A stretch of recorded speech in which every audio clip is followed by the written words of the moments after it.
There is a specific kind of silence that falls over a city before an execution. It is not a peaceful silence. It is the silence of a held breath. On the night of March the 17th, 1314, Paris was holding its breath. The King of France, Philip IV, known as the Fair for his beauty and the Iron King for his cruelty, had finally made his decision.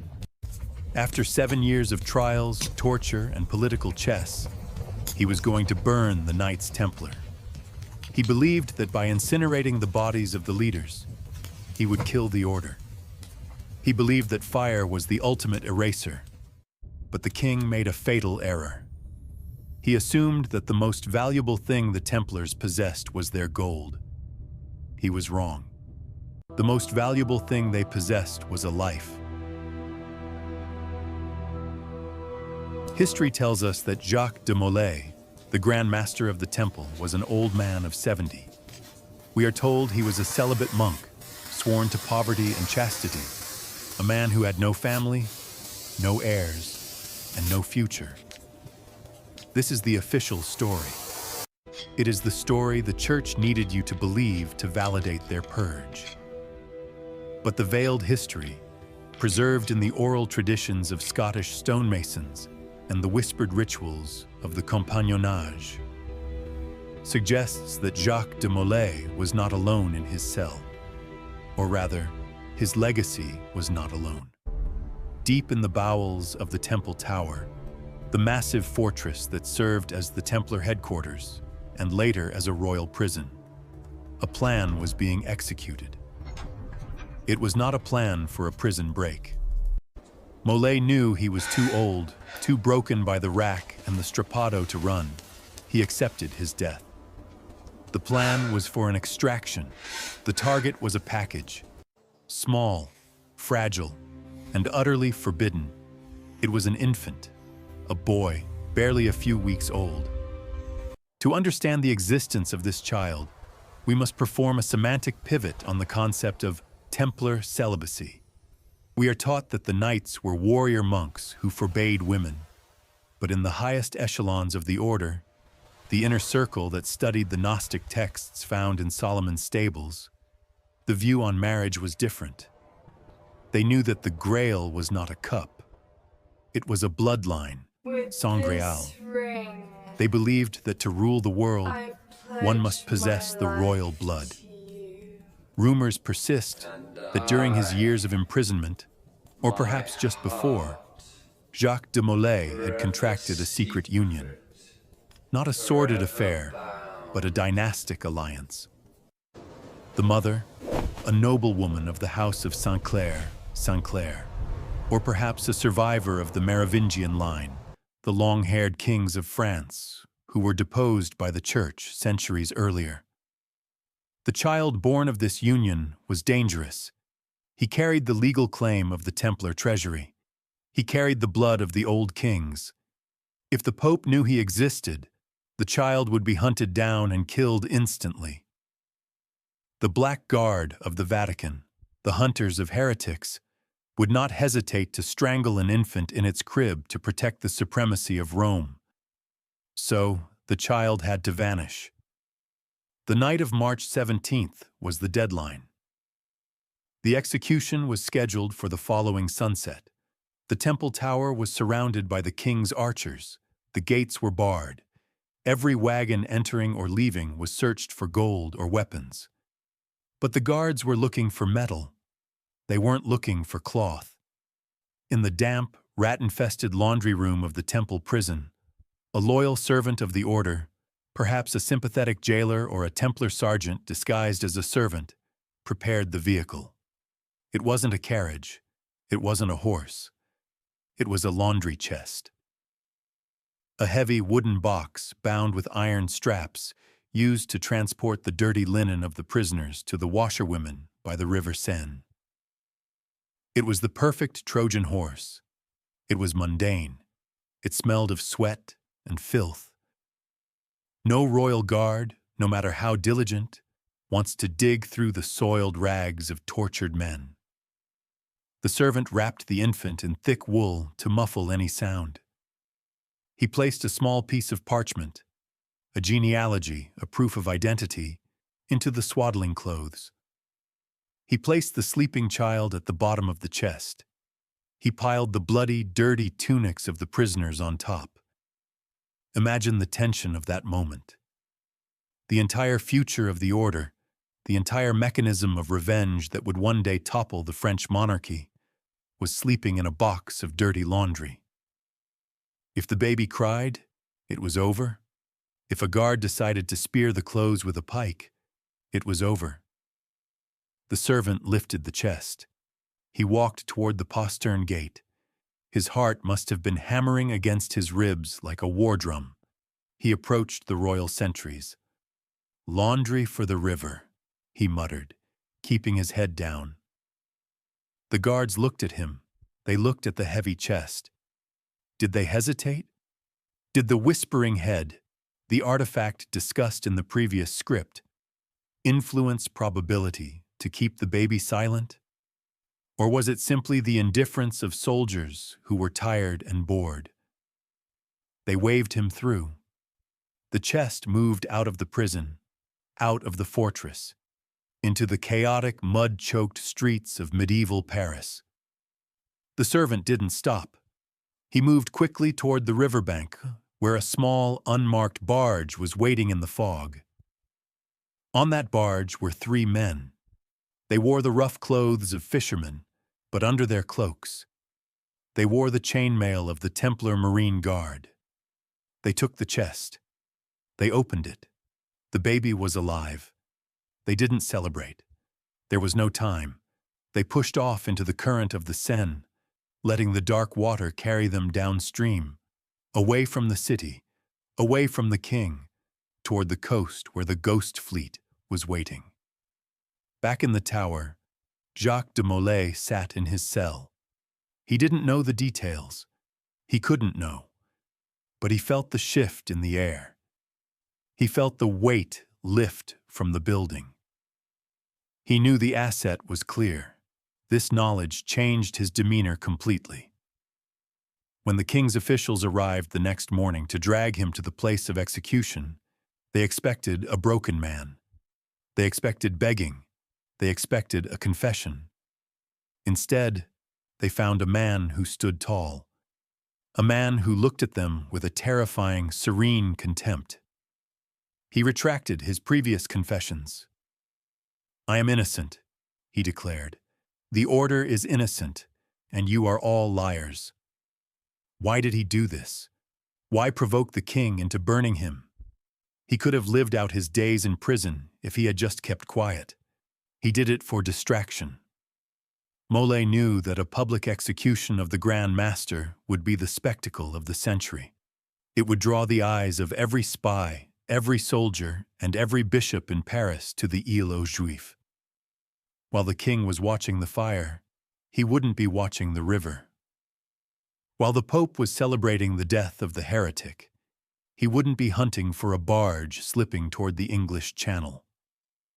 The execution was a smokescreen.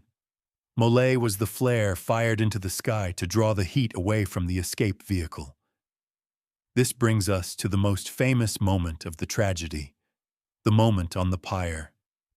The wood was stacked, the oil was poured, the chains were tightened around Molay's chest. The king watched from his royal box, smug and victorious. But as the flames rose, Molay did not scream in pain. He screamed in power. "Pope Clement! King Philip!" His voice boomed over the crackling fire. "I summon you to the tribunal of God within a year." We have analyzed this as a curse. We have analyzed it as an assassination order. But in the context of the Orphan, it takes on a new meaning. It was a confirmation code. In the world of intelligence and secret societies, you need a signal to let the operatives know that the mission is a go. By publicly challenging the king and pope to death, Molay was signaling to the guardians of the child, "The war is on. I am dying so he can live. Do not forgive. Do not forget. Avenge me." It was a transfer of command, The Grand Mastership didn't die in the fire. It transferred instantly to the infant floating down the Seine. The old temple was ash, the new temple was flesh, and the curse worked. The Pope died 33 days later. The king died 8 months later. But the most profound effect of the curse wasn't the death of 2 men. It was the survival of the vendetta. The child, Jacques de Molay, or perhaps named Jean or Pierre, history obscures the true name to protect him, did not grow up as a prince. He grew up as a shadow. He was taken to Scotland, to the rugged protection of the clan Sinclair. He was raised in the wet, cold stone halls of Roslin. He was not taught to pray to the Virgin Mary. He was taught to hate the fleur-de-lis, the symbol of the French monarchy. He was taught that he was the son of the widow. This term, widow's son, is the central code word of Freemasonry. Masons call themselves children of the widow. Why? Because their father, Jacques de Molay Hiram Abiff, was murdered, leaving the order mother widowed. The baby in the laundry chest became the progenitor of a silent army, an army that would wait 400 years for the right moment to strike. They would not strike with swords. They would strike with ideas. They would create the Enlightenment. They would create the Republic. They would create the guillotine. But on that night in March 1314, as the smoke of the Grand Master drifted over Paris, no one knew this. The king went to bed thinking he was safe. The mob went home thinking the heretics were gone. Only the river knew the truth. The river carried the basket, just as the Nile carried Moses.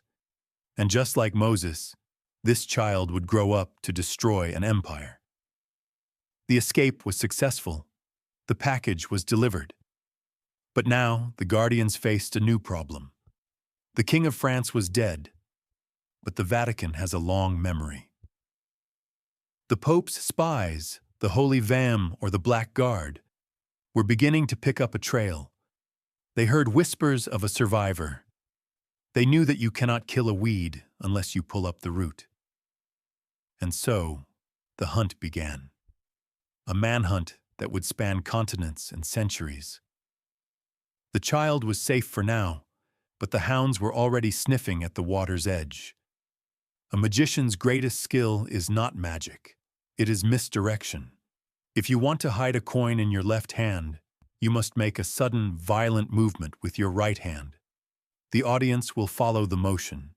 They will stare at the flash, the fire, and the drama, and they will never see the subtle slide of the coin into the pocket. On March 18, 1314, Jacques de Molay performed the greatest magic trick in history. The coin was his son, the infant Guimond, floating down the Seine in a laundry chest. The violent movement was his own death. Historians have always been puzzled by the behavior of the Grand Master in his final days. For 7 years, since the arrests in 1307, Molay had been a cooperative prisoner. He had confessed to heresy, under torture. He had signed the papers. He had played the role of the broken, repentant old man. He seemed desperate to save his life. The Pope had even arranged a plea deal. Life imprisonment in a monastery. No execution, just silence. But then, on the morning of March 18th, something snapped, or so it seemed. The veiled history suggests that nothing snapped. The timeline was simply completed. The moment Molay received the signal, perhaps a specific knot tied in a handkerchief delivered by a bribed guard, or a coded phrase whispered by a priest, that the laundry chest had successfully cleared the city gates, his strategy shifted instantly. He no longer needed to survive. In fact, his survival was now a liability. If he lived, he would be locked away in a dungeon where he could be interrogated for years. The king might eventually find out about the child, but if he died, the investigation would close. The king would think he had won. The hunt would stop. Molay realized that to secure the future of the bloodline, he had to become a distraction. He had to create a spectacle so shocking, so terrifying, that it would blind the king to everything else. The stage was set at Notre Dame Cathedral. A wooden platform had been erected outside the church. 3 cardinals were seated there, holding the scroll of the final sentence. A massive crowd of Parisians had gathered to hear the Grand Master confess one last time before being led away to prison. It was supposed to be a piece of political theater, a show trial with a scripted ending. But Molay went off script.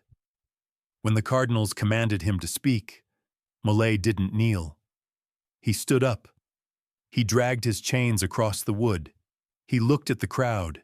He looked at the king's spies, and he shouted, his voice cracking with the authority of a general, "I think it only right that at so solemn a moment, when my life has so little time to run, I should reveal the deception. I have indeed betrayed my order.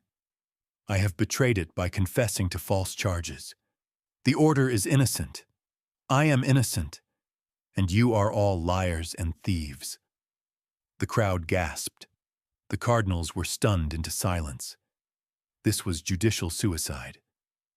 By retracting his confession, Molay instantly branded himself a relapsed heretic. Under the laws of the Inquisition, a relapsed heretic cannot be saved. The penalty is immediate death by fire. Molay knew the law. He wasn't begging for mercy. He was demanding the stake. Why? Because he needed a fire. He needed a bonfire big enough to cast a shadow over the river. He needed to create chaos in the streets of Paris so that a small boat carrying a baby could slip past the river patrols unnoticed. King Philip was eating dinner when he heard the news. He was furious. His show trial had been ruined. His authority had been challenged in front of the mob. In a fit of rage, exactly as Molay predicted, the king ordered the execution to happen that same evening. No delays, no appeals to the Pope. "Burn him tonight," Philip commanded. This was the trap. By forcing the king to act in haste, Molay ensured that the royal guard, the spies, and the river watchmen were all pulled off their posts to manage the execution crowd. The security grid of Paris collapsed because everyone was watching the king's tantrum. As the sun set, Molay was dragged to the Île aux Juifs, island of the Jews. The pyre was prepared. It was a small island, visible from the palace windows. Molay asked for one thing. He asked to be tied facing the Notre Dame. Religious historians say he wanted to look at the Virgin Mary, but the veiled history suggests a different geometry. Notre Dame faces west.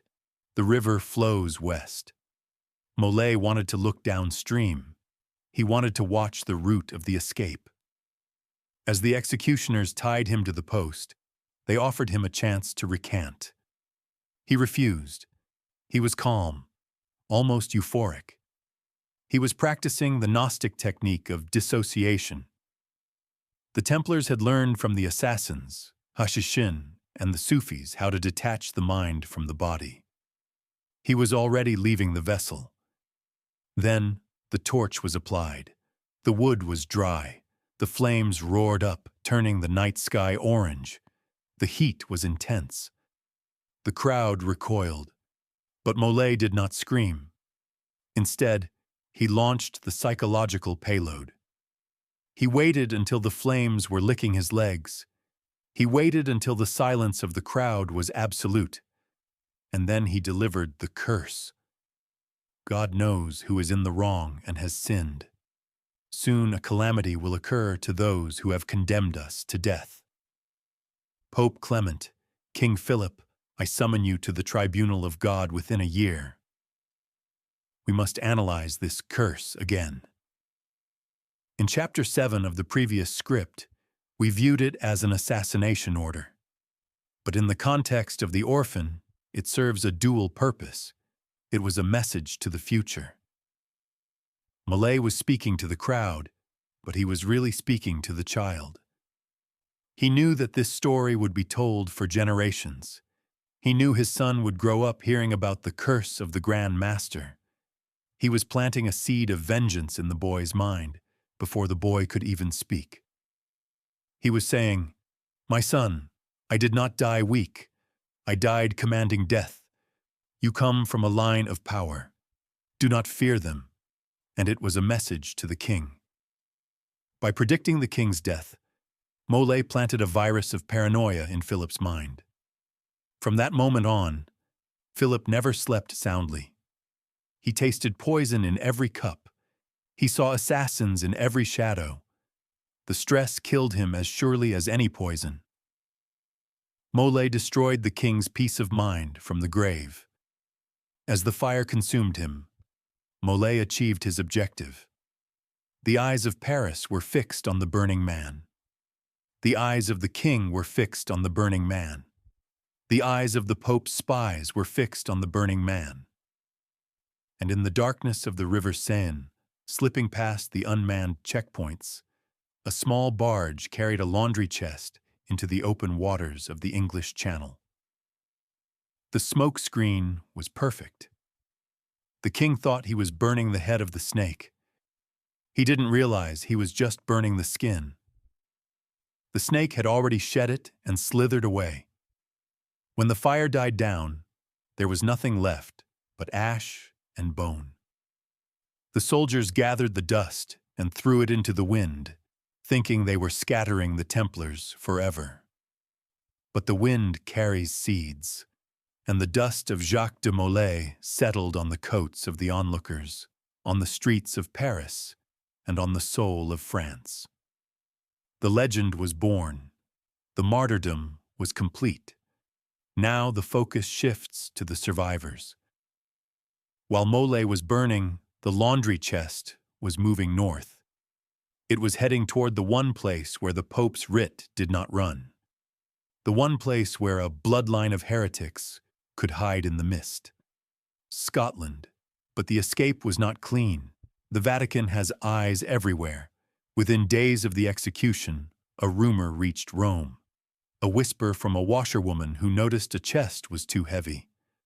A report from a river guard who saw a barge moving too fast.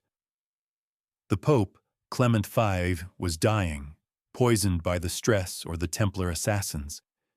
But his spy master was very much alive. This man, a shadowed figure known only as the Inquisitor General, realized the mistake. He looked at the genealogy charts. He looked at the timeline, and he realized that Molay had a son. He didn't send an army. That would attract attention. He sent the Black Guard, the Sancta Vame, the Vatican's wetwork division, men who took vows of silence and carried daggers blessed by bishops. They were given a single order: find the child, end the line. The race was on. It was no longer a political battle. It was a hunt. A pack of wolves was chasing a basket floating in the water, and the only thing standing between the child and the wolves were a few old, tired knights who had survived the purge. They were about to fight the battle of the rear guard, and they would have to die one by one to keep the secret safe. When a king kills an enemy, he usually stops at the grave. A king is satisfied with a dead body. But the church is different. The church thinks in centuries. The church knows that an idea is more dangerous than a man, and a bloodline is the most dangerous idea of all. In the spring of 1314, as the ashes of Jacques de Molay cooled on the Île aux Juifs, a disturbing report reached the papal palace in Avignon. It wasn't a confession.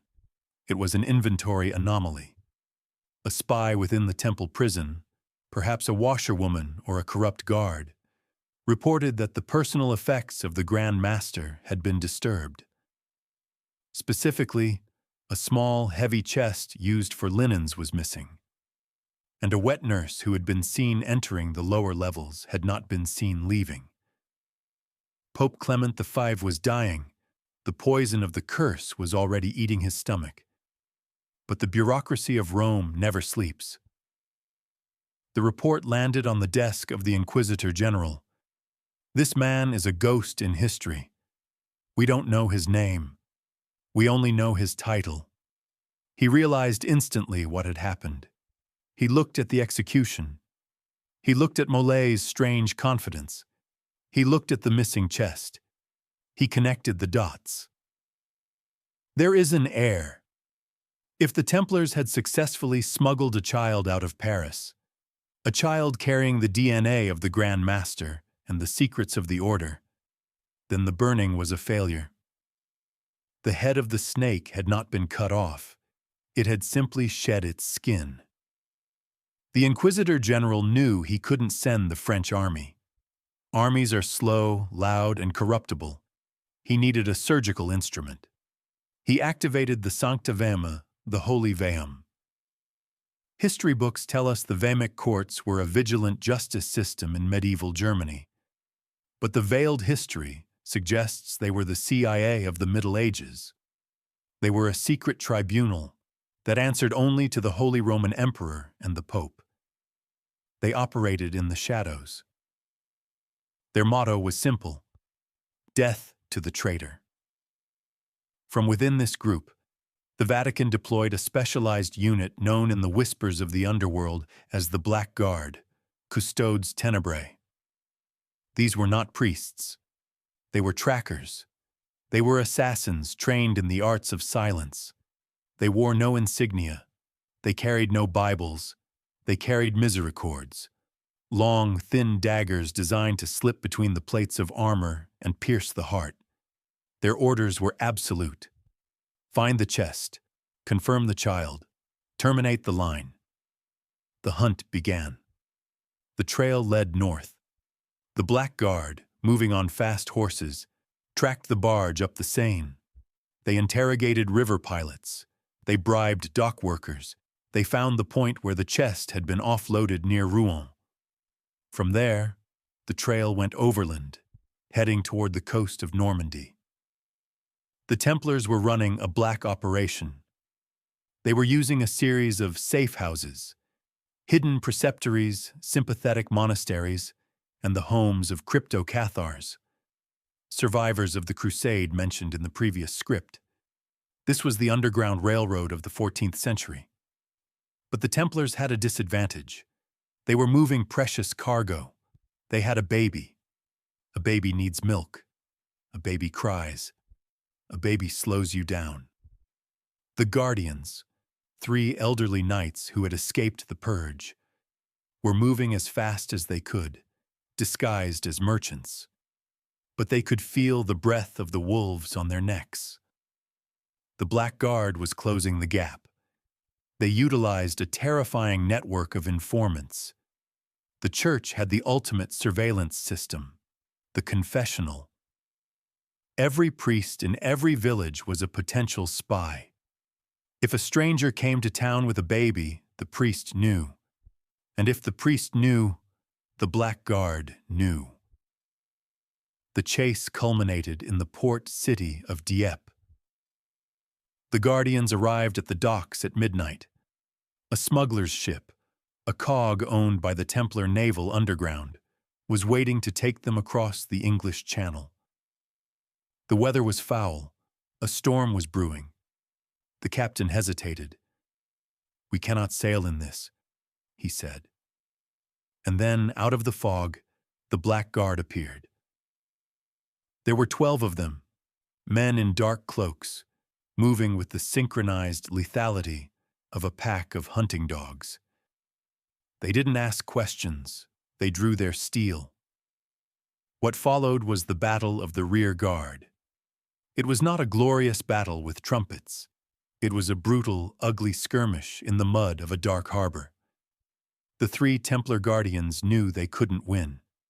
They were old men fighting prime killers, but they didn't need to win. They just needed to buy time. 2 of the knights drew their swords and formed a wall at the end of the pier. "Go!" they screamed to the 3rd man holding the child. "Get him on the boat!" The 2 old knights fought like demons. They were channeling the dragon current of the Order.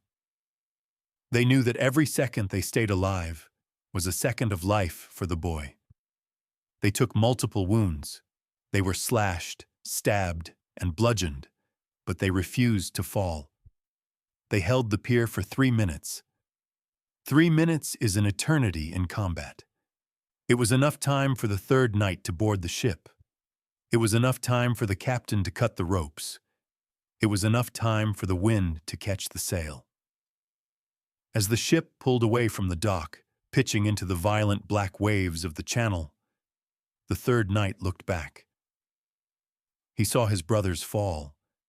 He saw the black guard step over their bodies, staring at the retreating ship with cold, dead eyes they had missed. The water was the barrier. The moat of England protected the child. The Vatican's jurisdiction ended at the shoreline, but the escape wasn't over. The sea is cruel. The storm was real. For 2 days, the small cog was battered by the North Atlantic. The baby, Guimond, nearly died of cold and seasickness. This was his baptism. He was being forged in trauma. Finally, they saw the cliffs, not of France, but of Scotland. Why Scotland? Why not England? Because England was ruled by King Edward II, the son-in-law of the French king. He was weak and he obeyed the Pope. But Scotland was a rogue state. Robert the Bruce, the King of Scots, had been excommunicated for murdering a rival in a church. He was an outlaw king. He didn't care about the Pope's bull. He didn't care about the French king. Scotland was the only place in Christendom where the Vatican's writ was worthless. It was the sanctuary of the exiles. The ship landed in a remote inlet near the Firth of Forth. Waiting on the beach was a group of men wearing kilts and heavy wool cloaks. They were armed with claymores. Leading them was William Sinclair, the Baron of Roslin. The Sinclairs were a family of Norman descent, closely protecting the Templar secrets. They were the sleepers placed in Scotland for exactly this moment. The guardian stumbled off the boat, clutching the bundle of wet wool. He fell to his knees in the sand. He held up the child. "The son of the widow," he whispered. William Sinclair didn't bow. He took the child. He looked into the boy's eyes. He saw the blood of Jacques de Molay. He saw the future. "He is safe here," Sinclair said. "The Pope has no power in the mist." They took the child to Roslin Castle. But they didn't raise him as a Molay. That name was a death sentence. They stripped him of his identity. They burned the clothes he arrived in. They gave him a new name, a Scottish name. They hid him in plain sight among the cousins of the Sinclair clan. But they didn't hide his heritage. Down in the crypts of the castle, deep within the bedrock where the damp couldn't reach, they began his education. He wasn't taught to be a farmer. He wasn't taught to be a monk. He was taught the Gnosis. He was taught the secret history of Solomon. He was taught the mathematics of the cathedrals. And most importantly, he was taught the list of enemies. Every night before he slept, he was made to recite the names of the men who killed his father. Clement, Philip, the House of Valois, the Bourbon. He was being programmed. He was being turned into a weapon of long-range vengeance. Back in Rome, the Inquisitor General received the report from the Black Guard. The target has crossed the water. He is in the north. The Inquisitor didn't rage. He didn't scream. He simply opened a ledger, a book bound in black leather, and wrote a note next to the date 1314. "The weed has taken root. We must wait for the harvest." The Vatican knew they couldn't invade Scotland. It was too far, too wild. So they adopted a new strategy: containment. They would let the Templars rot in the cold mists of the north. They assumed that in a few generations the bloodline would dilute. They assumed the knights would become farmers and forget their grand ambitions. They were wrong. The cold didn't kill the fire, it preserved it. In the isolation of Scotland, the Templars didn't disappear. They mutated. They stopped being a military order and started becoming a secret society. They realized that to defeat the Vatican, they couldn't use swords. The Vatican had too many soldiers. They needed a new kind of warfare. A warfare of the mind. They needed to infiltrate the enemy's society, take over their guilds, and rewrite their laws from the inside. And the first step was to create a cover story. A boring, harmless organization that could meet in public without arousing suspicion. They looked at the stonemasons building the local castles. They saw the lodges. They saw the aprons. And they smiled. "We will become builders," the guardians told the young Guimond. "We will build a new temple, and the stones will be men." The Freemasons were about to be born, and the Orphan of the Pyre was going to be the first Grand Master of the Invisible Empire. But before he could lead, he had to undergo the rite of passage. He had to descend into the vault and face the Father. If you wanted to hide a diamond, you wouldn't put it in a safe. A safe invites thieves. You would put it in a pile of broken glass. And if you wanted to hide the heir to the most powerful order in Christendom, you wouldn't put him in a palace. You would put him in a war zone.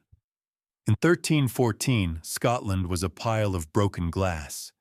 It was a land of rain, mud, and savage violence. It was locked in a desperate war for survival against the English crown.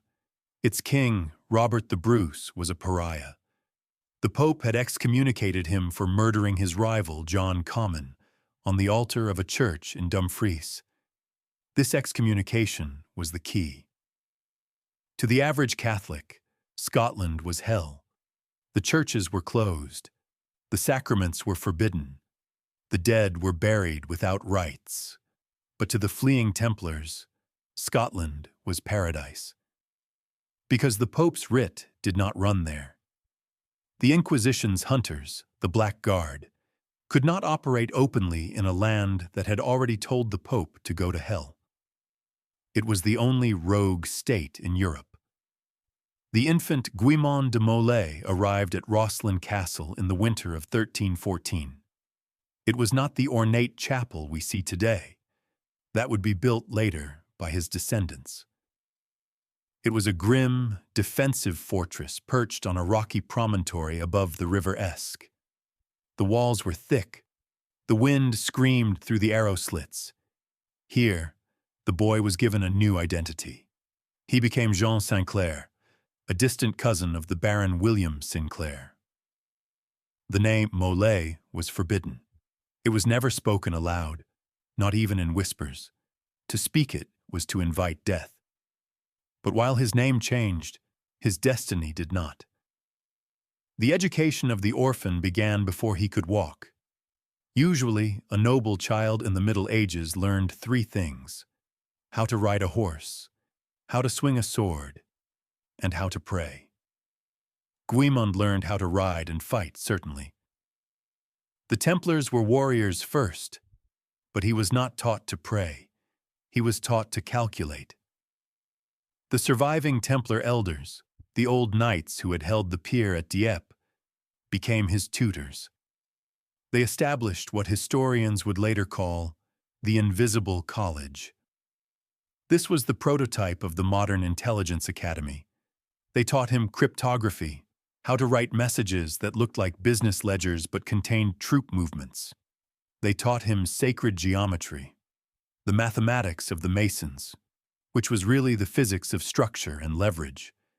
They taught him economics, how to move wealth without moving gold, the banking system the Templars had invented. But the most important lesson was patience. They sat the boy down in the cold stone library of Rosslyn and explained the reality of his life. "You cannot fight the King of France today," they told him. "You cannot fight him tomorrow. You are one boy against an empire. But empires rot, Dynasties fail. You must wait. You must build.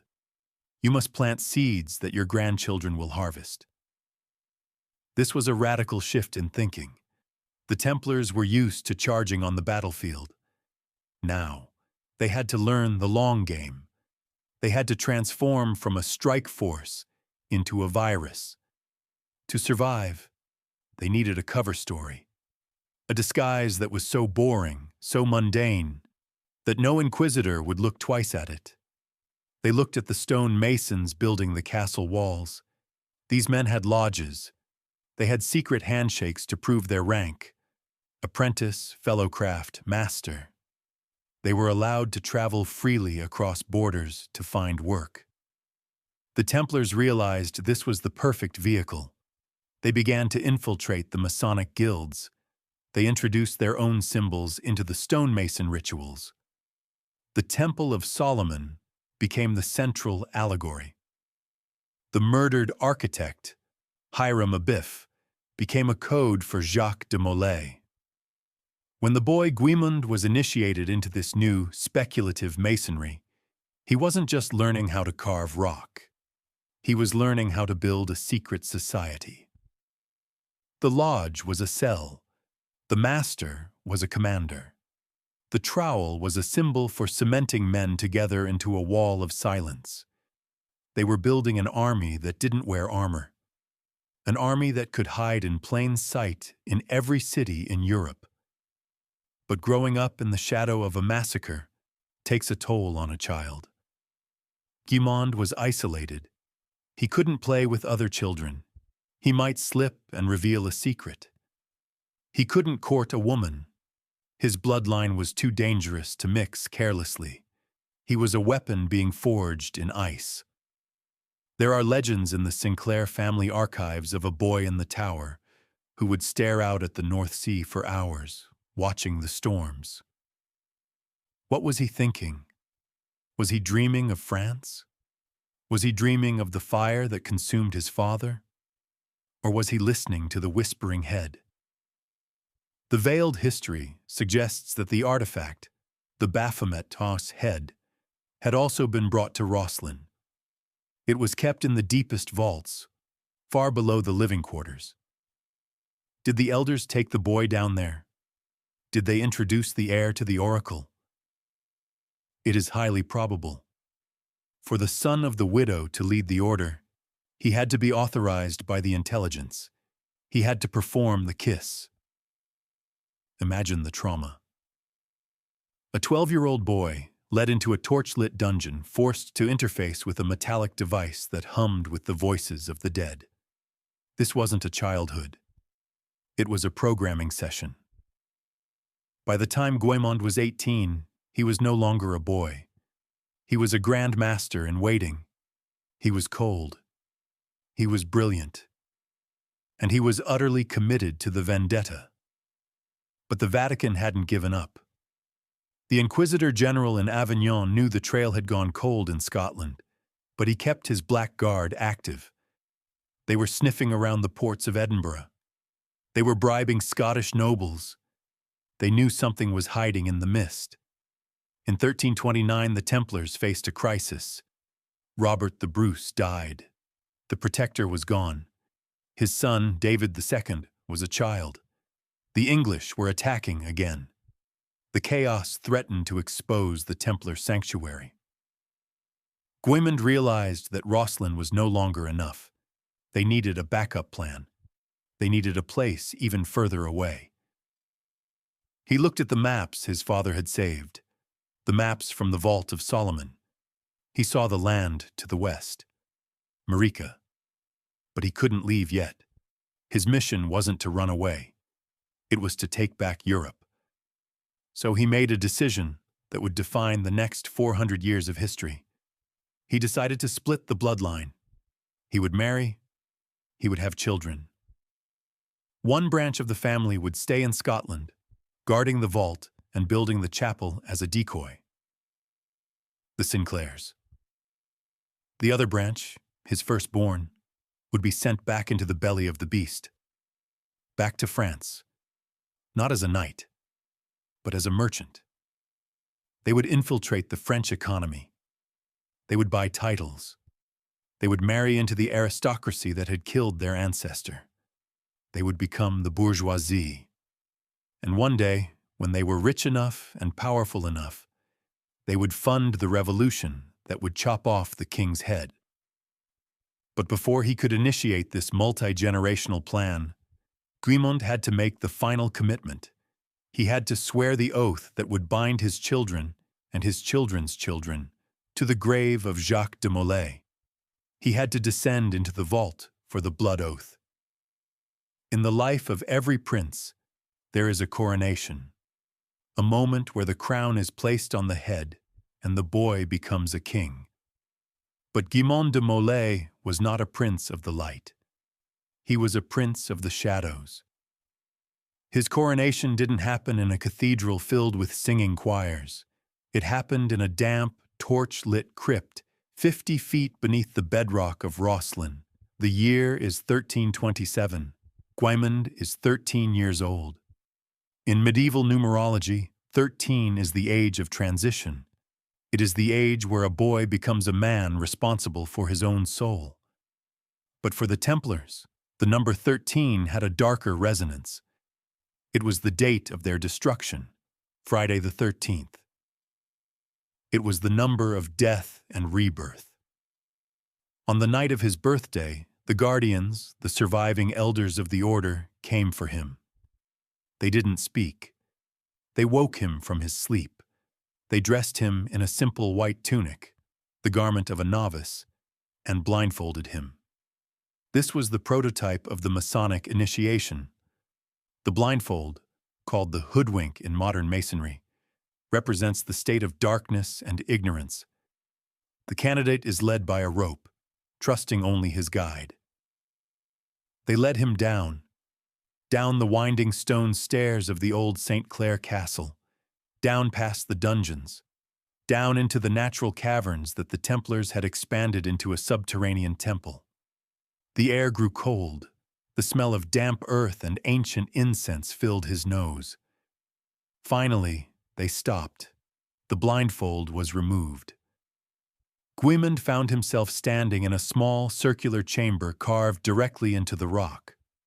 The walls were lined with the effigies of knights, their swords drawn.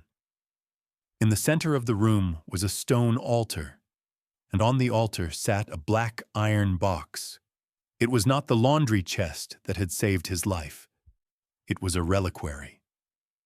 William Sinclair, the Baron of Roslin, stood behind the altar. He looked at the boy with eyes that were both loving and ruthless. "You have learned the history," Sinclair said. "You know who you are, but knowing is not enough. You must feel the weight of your inheritance." Sinclair opened the box. Inside, resting on a bed of velvet that was once white but now stained brown with age and smoke, was a human skull. It was charred. The bone was blackened by intense heat. Fragments of flesh still clung to the jaw. It was the skull of Jacques de Molay. How did they get it? The veiled history suggests that after the execution in Paris, the Black Guard of the Templars, the sleeper agents, had bribed the executioners or raided the ash pit on the Île aux Juifs. They had recovered the head of their master before it could be ground to dust. They brought it to Scotland, not as a relic to pray to, but as evidence. Sinclair forced the boy to look at it. "This is what the King of France did to your father," he whispered. "This is what the Pope did to the man who served God faithfully for 40 years. This was trauma-based programming. They were searing the image of the charred skull into the boy's psyche. They wanted to ensure that he would never, ever be tempted to forgive. They wanted to inoculate him against mercy. Then came the oath. It was not sworn on a Bible. The Templars had moved beyond the Bible. They viewed the Church as a corrupt institution that had twisted the words of Christ. The oath was sworn on the skull. Guimond was told to place his hand on the blackened bone. He had to recite the Vindicta, The vengeance. I, Guimond, son of the widow, hereby swear by the blood that runs in my veins and the fire that consumed my father. I declare war on the tyrant, the king, and the impostor, the pope. I will not rest until the lilies of France are cut down and the tiara of Rome is crushed. If I fail, may my throat be cut across, my tongue torn out by its roots, and my body buried in the rough sands of the sea. Does this sound familiar? It is the exact penalty clause of the entered apprentice degree in Freemasonry. Modern Masons recite these words symbolically. They think it refers to keeping secrets. But Guimond wasn't speaking symbolically. He was accepting a military objective. The goal of his life, and the lives of his descendants, was defined in that moment. It wasn't just about killing a specific king. Kings die anyway. It was about destroying the institution of monarchy. It was about destroying the authority of the church. They wanted to build a new world order where merit replaced birthright, because their own birthright had been stolen. They wanted a republic. When Guimond took his hand off the skull, he was changed. The boy was gone. The Grand Master had returned.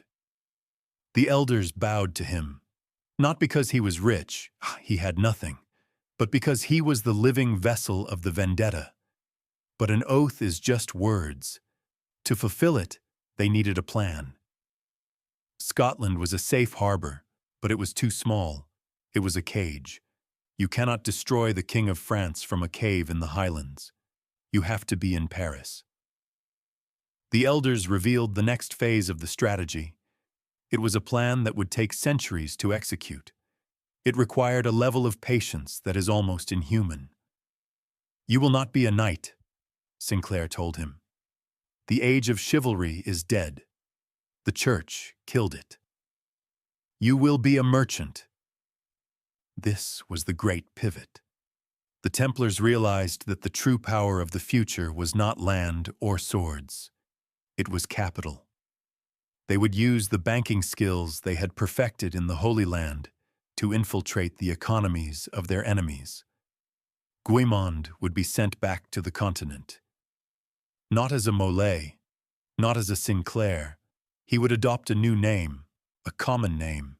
He would become a trader in wool or wine or cloth. He would marry into the emerging merchant class, the bourgeoisie. Why? Because the bourgeoisie was the only class that hated the king and the church as much as the Templars did. The merchants paid all the taxes but had no power. They were the natural allies of the revolution. Guimond's mission was to become the banker of the revolution.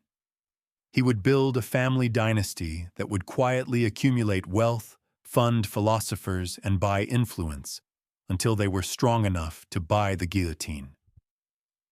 As the ceremony ended, the black iron box was closed. The skull returned to the darkness. Guimond walked up the stairs, out of the crypt, and into the Scottish night. The stars were shining above Rosslyn, the same stars that had guided his father's fleet. He was ready. He was the last child, no more. He was the first architect. But the Vatican hadn't stopped hunting. The Inquisitor General knew that the trail had ended in Scotland, but he kept his spies in the ports of France and Flanders. He was watching for anyone with a Scottish accent and too much money. He was watching for the return of the bloodline. And when Guimond finally stepped off a ship in Flanders, disguised as a wool merchant's apprentice, the blackguard was waiting. They didn't know his name. They didn't know his face. But they could smell the danger. The game of cat and mouse was about to move from the battlefield to the marketplace. And the weapon of choice was no longer a sword. It was a ledger. How do you conquer a continent without an army? How do you wage war against the Pope and the King of France when you have no country, no flag, and no standing battalions? You don't use soldiers, you use cells. You don't build fortresses of stone that can be besieged. You build fortresses of silence that exist in the minds of men. After the death of Jacques de Molay in 1314, the Templar project underwent a radical metamorphosis. The physical order was dead. The white mantles were burned. The swords were rusted. But the idea, the vengeance, the gnosis, the ambition had to survive. Guimond de Molay, under the alias of Sinclair, and the elders in Scotland realized that they were playing a game of numbers. The Vatican had millions of followers. The kings had thousands of knights. The Templar survivors numbered in the hundreds. To win, they needed to multiply. They needed a recruitment mechanism that allowed them to screen, train, and induct new members without the church finding out. They needed a cover story. They looked at the medieval guilds, the tanners, the bakers, the blacksmiths. These were boring, invisible organizations. But one guild was different: the stonemasons. The masons were the only class of commoners allowed to travel freely across borders, because everyone needed castles and cathedrals. They had a system of secret passwords to prove their rank. They held closed-door meetings in temporary shelters called lodges. The Templars realized this was the perfect Trojan horse. In the mid-14th century, a strange phenomenon occurred. The Masonic lodges in Scotland and England began to accept members who were not stonemasons. They accepted lawyers, merchants, and nobles. They called them speculative masons. This was the infiltration. The Templars, the speculatives, took over the leadership of the operative, working masons. They rewrote the rituals. They changed the symbols. The trowel was no longer a tool for spreading mortar. It was a tool for spreading secrecy. The square and compass were no longer for measuring stone. They were for measuring morality and loyalty. And the central myth of the new order was changed. They stopped talking about building walls. They started talking about a murdered architect. Let's analyze the legend of Hiram Abiff through the lens of the veiled history.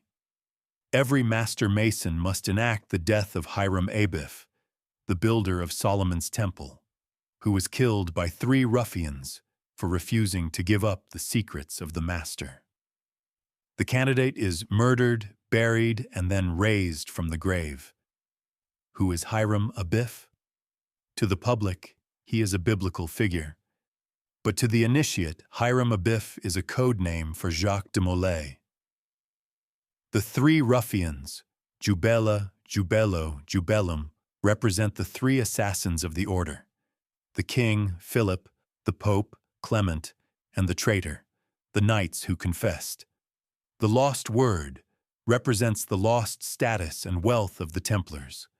The raising represents the survival of the order through the bloodline. Every time a Freemason is initiated, he is unknowingly reenacting the trauma of 1314.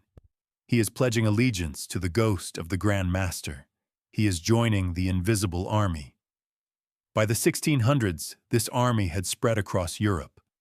But they weren't carrying weapons. They were carrying ideas.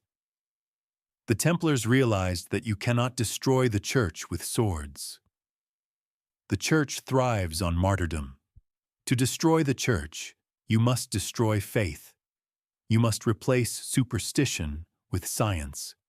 You must replace divine right with human rights. This was the birth of the Invisible College. This was the precursor to the Royal Society in London and the Illuminati in Bavaria.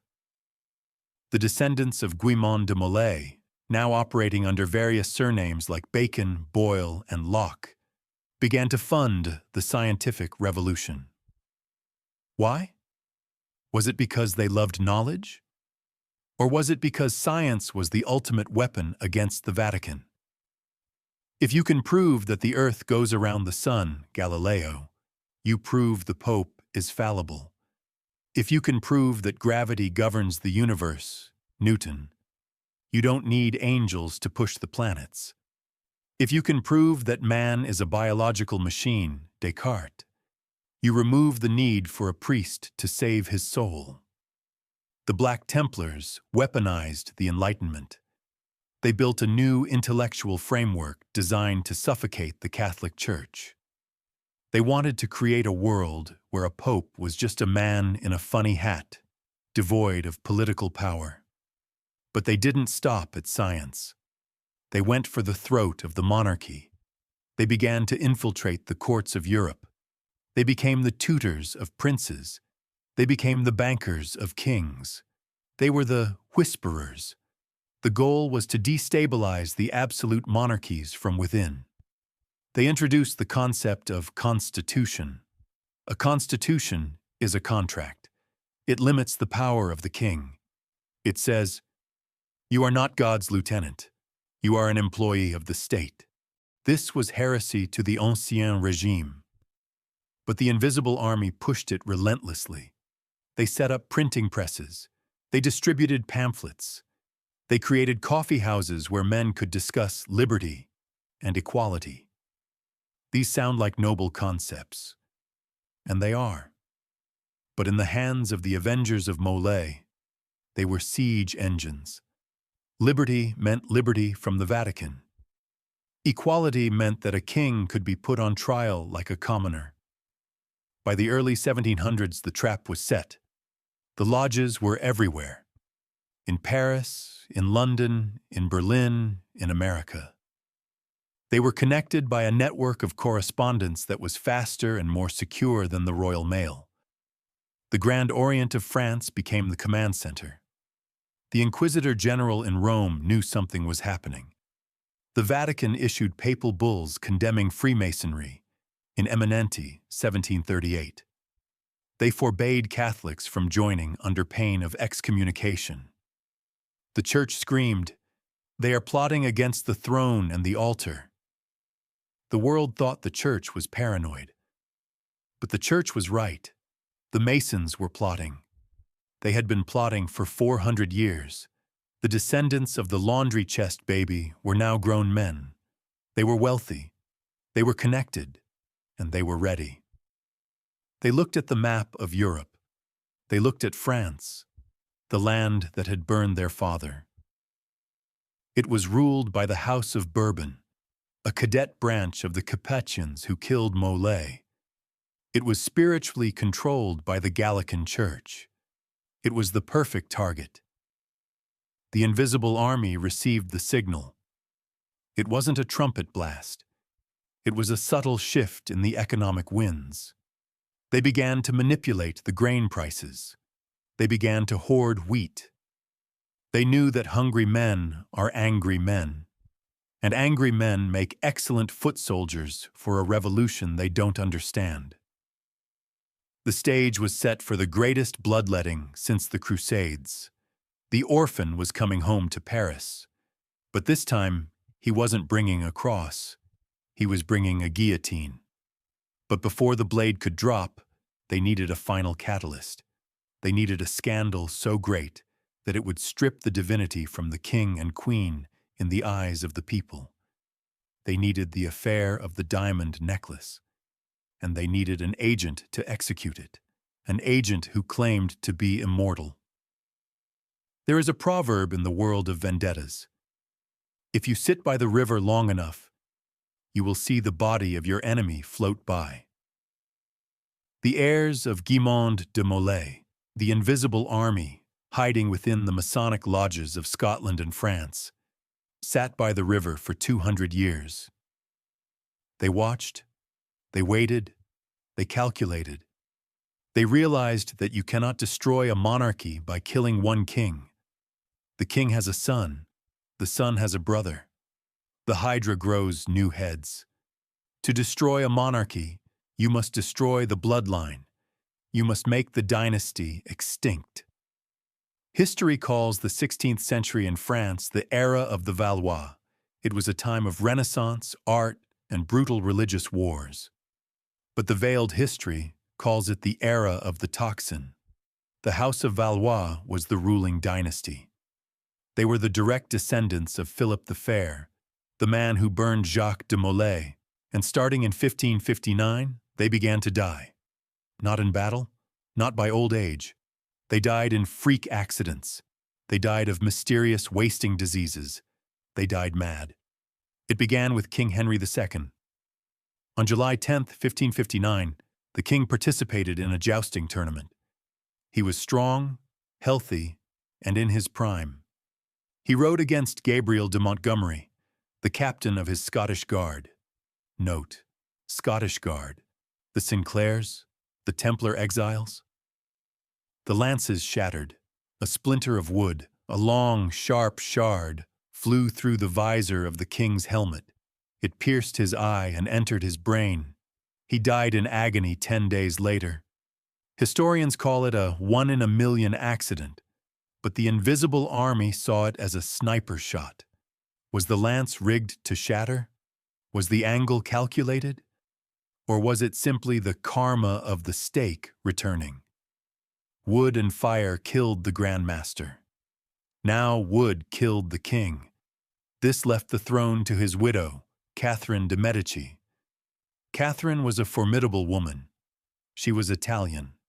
She was a master of poisons herself, and she knew she was under siege. She brought her own consultant to court to protect her family, Nostradamus. We think of Nostradamus as a vague poet predicting the end of the world. But Catherine didn't pay him to write poetry. She paid him for counterintelligence. She knew there was a force working against her bloodline. She wanted Nostradamus to identify the threat. There is a famous story where Nostradamus summons the angel Anael in a mirror for the queen. He shows her the future of her sons. He tells her, "They will all rule and they will all die. The line will end." He saw the extinction event. One by one, the Valois Kings fell. Francis II died at age 16 of an ear infection, or poison poured in the ear, Hamlet style. Charles IX died at 23, sweating blood from his pores, a classic symptom of arsenic or heavy metal poisoning. Henry III was stabbed by a monk. By 1589, the House of Valois was dead. The direct male line of Philip the Fair was erased from the earth. The first phase of the Molay curse was complete. But the Templars weren't done. The crown passed to the House of Bourbon, and the Bourbons were even more autocratic, even more absolute than the Valois. To destroy them, the Invisible Army needed a new weapon. Biology was too slow. Assassination created martyrs. They needed a weapon that would turn the people against the king. They needed economics. This brings us to the 18th century, the Enlightenment. The descendants of the laundry chest, now operating as wealthy merchants, bankers, and philosophers, began to implement the protocol of scarcity. France was the richest country in Europe. Its soil was fertile. Its peasants were hard-working. There was no reason for anyone to starve. And yet famines began to happen with suspicious regularity. Historians blame the Little Ice Age or bad harvests, but the veiled history points to the Famine Pact, Pacte de Famine. This was a conspiracy theory popular at the time, which claimed that a shadowy group of speculators was buying up all the grain in the kingdom, storing it in secret warehouses, in the Channel Islands or Scotland, and waiting for the price to skyrocket. When the price hit the breaking point, they would release the grain, making massive profits while the peasants starved. Who were these speculators? They were the Masonic bankers. They were weaponizing the supply chain. They knew a fundamental truth of sociology. Hunger eats loyalty. A well-fed peasant loves his king. A starving peasant wants to eat the king. By artificially creating hunger, the Invisible Army was priming the population for violence. They were building a powder keg. All they needed was a spark. And to provide that spark, they targeted the reputation of the Queen, Marie Antoinette. She was the perfect target. She was Austrian, a foreigner. She was beautiful. She was disconnected. But she wasn't evil. She was just naive. The propaganda bureau of the lodges decided to turn her into a monster. They launched the Diamond Necklace Affair, 1785. This is one of the most complex sting operations in history. A cardinal, Rohan, was tricked into buying a wildly expensive diamond necklace, thinking he was buying it for the Queen. A prostitute was hired to impersonate the Queen in a dark garden. Letters were forged. When the scandal broke, it looked like Marie Antoinette was a greedy, manipulative adulteress who was buying diamonds while her people had no bread. It wasn't true. She was innocent. But the truth didn't matter. The narrative mattered. The Masons used the newly invented printing press as a machine gun. They flooded Paris with pornographic pamphlets depicting the Queen in orgies, depicting the king as a drunkard. They destroyed the divine aura of the monarchy. They reduced the king and queen from God's anointed to the baker and the baker's wife. By 1789, the stage was set. The Valois were dead. The Bourbons were bankrupt and hated. The people were starving. The fuse was lit. But there was one loose end, a mystery that haunted the French court for decades. A prisoner who was so dangerous, so vital to the secret history, that he was never allowed to show his face. The man in the iron mask. Who was he? Why was he treated with such respect by his jailers? Why did he wear velvet? Why did the king himself visit him? And why, if he was just a nobody, was his face hidden behind a mask of black velvet, later mythologized as iron? The veiled history suggests he was the genetic proof. Was he a twin brother of Louis XIV? Or was he a survivor of the true bloodline? A direct descendant of Jacques de Molay, who had been captured by the king's spies but couldn't be executed because of his heritage. His existence proved that there was a pretender to the throne, a shadow king. The struggle between the Vatican monarchy and the Templar Masons wasn't just about politics. It was a war of roses. Two families fighting for the soul of Europe. As the 18th century drew to a close, the Invisible Army moved its headquarters from the lodges to the streets. They traded their aprons for the red cap of liberty, which happens to be the Phrygian cap of the god Mithras, a favorite of the Templars. The time for science was over. The time for poison was over. It was time for steel. The Orphan was about to reveal himself, and he was going to turn Paris into an altar of blood that would make the burning of Jacques de Molay look like a candle flame. There are secrets that are too dangerous to be spoken. And then there are secrets that are too dangerous to be seen.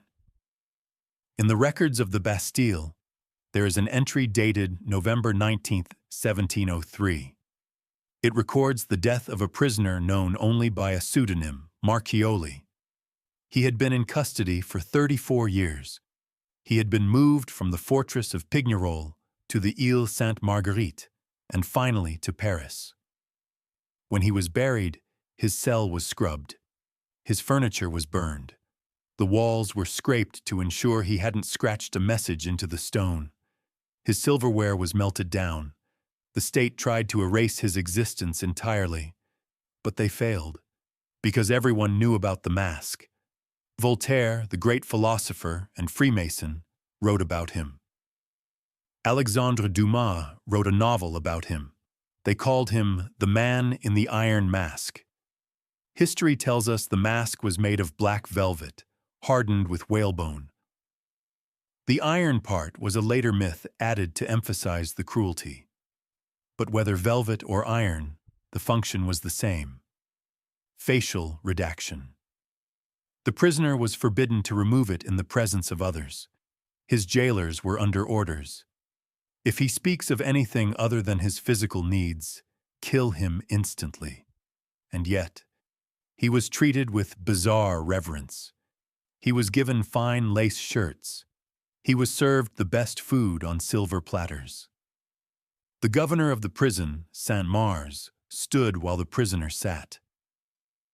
This creates a paradox that destroys the official narrative. If he was a criminal, why treat him like a king? If he was a king, why treat him like a criminal? The veiled history suggests that the prisoner was the genetic checkmate of the French monarchy. The most popular theory is that he was the twin brother of King Louis XIII, the Sun King. If Louis had a twin, the line of succession would be in chaos. Who was the firstborn? Who was the true king? To prevent a civil war, the theory goes, the second twin was hidden away. But the Masonic archives suggest a darker identity. They suggest the prisoner was not a Bourbon. He was a Molay. Let's trace the bloodline. For 300 years, the descendants of Jacques de Molay, the Orphan, had been infiltrating the French aristocracy. They married into noble houses, they changed their names. But genetics is a stubborn thing. Occasionally, a recessive trait resurfaces. What if, in the mid-1600s, a child was born who bore an uncanny, terrifying resemblance to the ancient kings? Or worse, what if the Invisible Army had attempted a coup?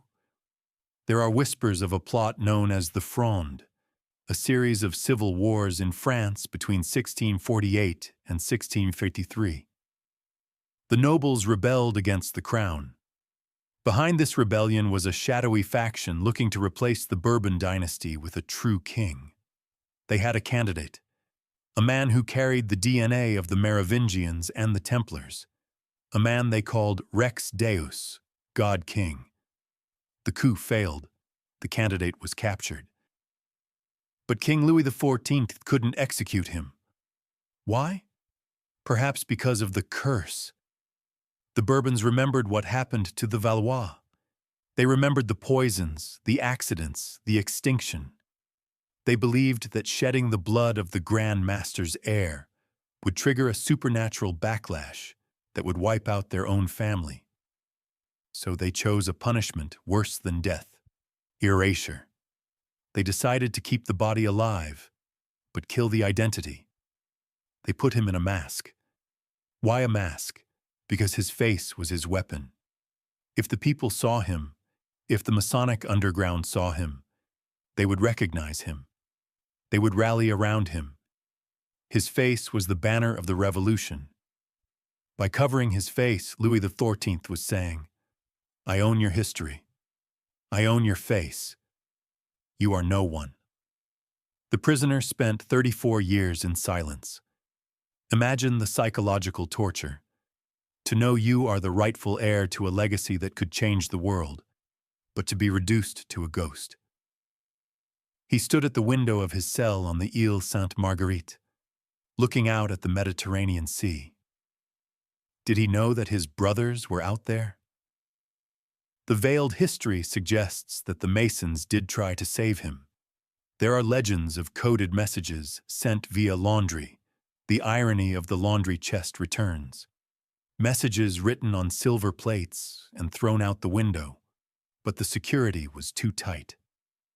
The governor, Saint-Mars, was a professional. When the prisoner finally died in 1703, the Invisible Army mourned. But they also learned a valuable lesson. Kings cannot be trusted. Even a shadow king is vulnerable. As long as the power resides in a single human body, that body can be captured, masked, and silenced. The death of the man in the iron mask forced a shift in Templar strategy. They stopped trying to put their man on the throne. They decided to burn the throne. If they couldn't have a king, no one would. They would replace the monarchy with a system where the leaders were temporary, replaceable, and chosen by the lodges. They would create a republic. The mask became a symbol of the tyranny of the Bourbons. Voltaire, a Freemason, wrote about it to stir up hatred against the crown. He used the prisoners' suffering as propaganda. "Look at what they do," he argued. "They can make anyone disappear. No one is safe until we destroy the Bastille." The man in the iron mask didn't die in vain. He became the martyr of the Enlightenment. His silence spoke louder than any speech. But while the Masons were planning the political revolution, another branch of the order was engaging in a different kind of warfare. They were infiltrating the mind of Europe. They sent agents into the highest courts, not as soldiers, not as prisoners, but as magicians. Charismatic, mysterious figures who claimed to possess the secrets of eternal life and the philosopher's stone. They dazzled the kings. They seduced the queens. They sowed confusion and bankruptcy.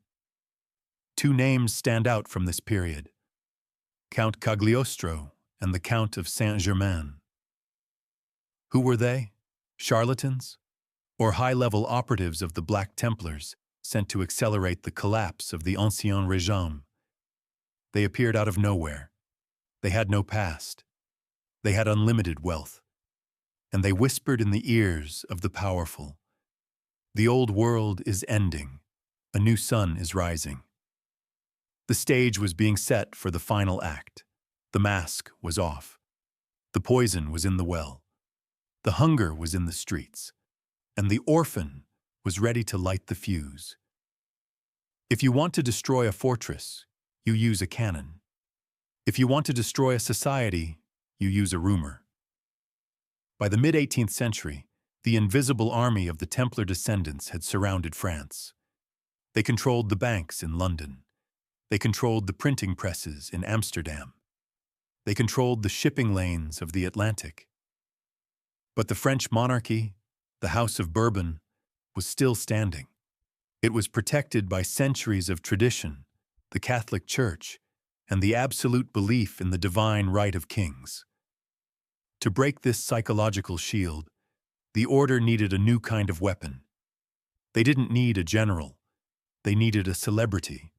They needed someone who could walk into the court of Versailles, dazzle the king, seduce the queen, and sow the seeds of chaos without ever drawing a sword. They sent in the magicians. History records the sudden appearance of two mysterious figures in the decades leading up to the French Revolution. They had no past. They had no known family. They possessed unlimited wealth, and they claimed to be immortal. The Count of Saint-Germain and Count Cagliostro. Historians dismiss them as con artists, but the veiled history suggests they were high-level operatives of the Black Templars. Let's look at the Count of Saint-Germain.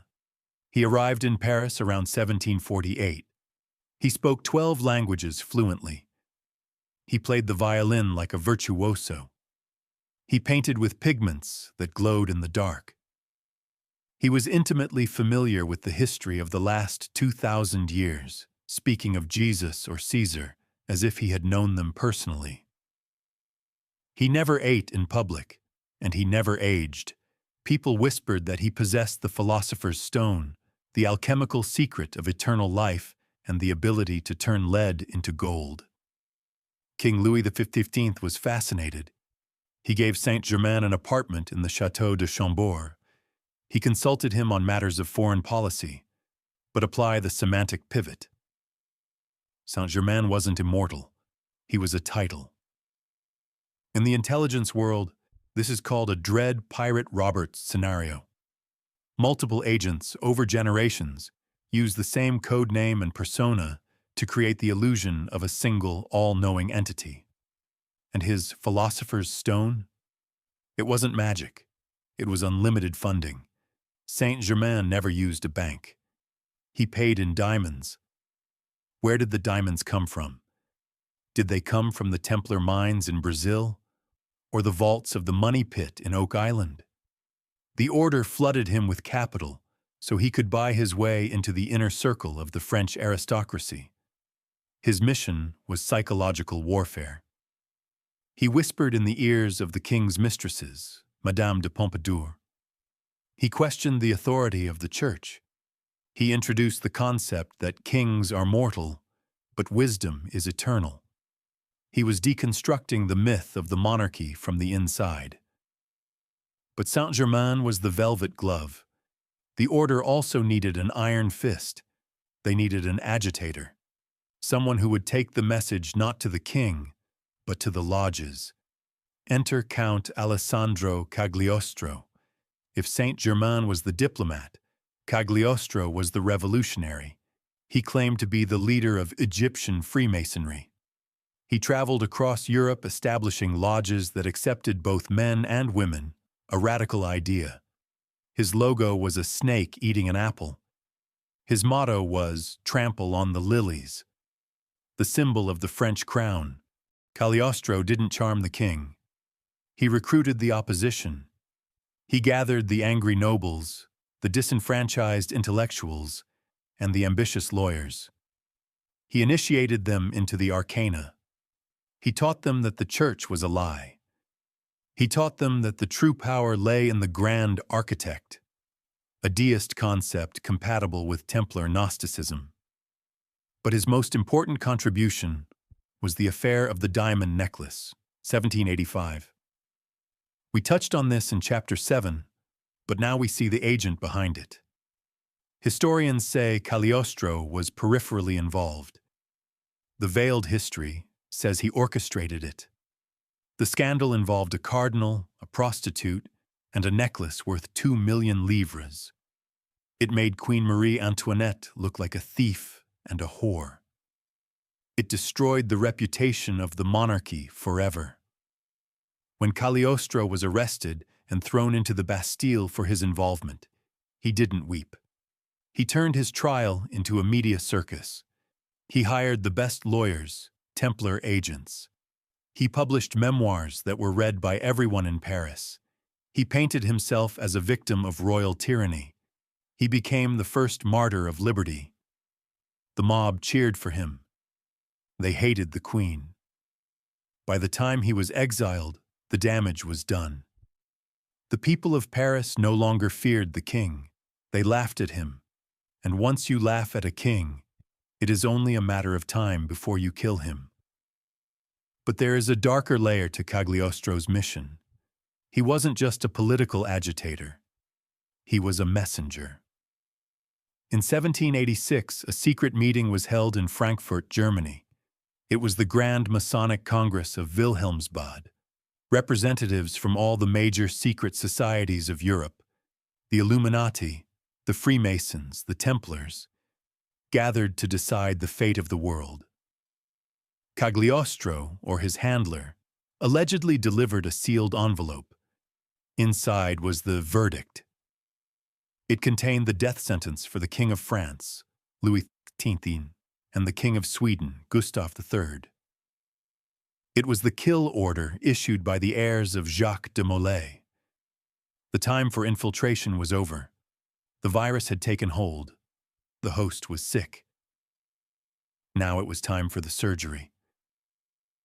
The Invisible Army activated its sleeper cells in Paris. They didn't wear uniforms. They wore the sans-culottes, trousers of the working class. They began to hoard grain to create famine. They printed newspapers calling for blood. They aimed the rage of the starving peasants directly at the palace. And watching it all from the shadows, perhaps standing on a balcony overlooking the Place de la Révolution, were the descendants of the laundry chest. They had waited 475 years for this moment. They had built a network of banks, lodges, and spies for this single purpose. They weren't just going to start a revolution. They were going to build a sacrificial altar. The guillotine wasn't just a machine for killing. It was a machine for balancing the books, a life for a life, a fire for a blade, the blood of a grand master for the blood of a king. The infiltration was a success. The agents Saint-Germain and Cagliostro vanished into the mist, their work done. Saint-Germain supposedly faked his death and moved to the Himalayas. Cagliostro died in a Vatican prison, silenced by the Black Guard who finally caught him. But the machinery they set in motion could not be stopped. The year 1789 arrived. The Bastille was stormed, and the Orphan of the Pyre stepped out of the shadows to claim his inheritance. History tells us that the French Revolution was an explosion of anger. We are told that the peasants, starving and oppressed, spontaneously rose up to overthrow a tyrant king. It is a romantic story. Liberty, equality, fraternity. But look closely at the men who led the revolution. Look at Robespierre, Danton, Marat, Mirabeau. Were they starving peasants? No. They were lawyers. They were journalists. They were aristocrats. And almost every single one of them was a Freemason. The veiled history reveals that the revolution of 1789 was not a riot. It was a coup d'état. It was the moment the invisible army of the Templars decided to stop hiding in the lodges and step onto the street. The command center for this operation was not a bunker. It was the Grand Orient de France. This was the largest Masonic organization in the country. By 1789, it had over 1,000 lodges. But these weren't just social clubs. They were cells. They operated on a system of correspondence. A letter written in Paris could be copied and distributed to every town in France within a week. This gave the Masons a power that the king didn't have. The power to synchronize public opinion. The plan was simple. Ordo ab chao, order out of chaos. To build the new temple, the Republic, they first had to demolish the old one, the monarchy. And to do that, they needed a wrecking ball. The wrecking ball was the mob. The architects of the revolution, the descendants of the laundry chest bloodline, knew that you cannot control a mob with logic. You control them with symbolism. They created a new political club to act as the spearhead. They called it the Jacobin Club. Why Jacobin? Officially, because they met in a monastery of Saint-Jacques, but esoterically?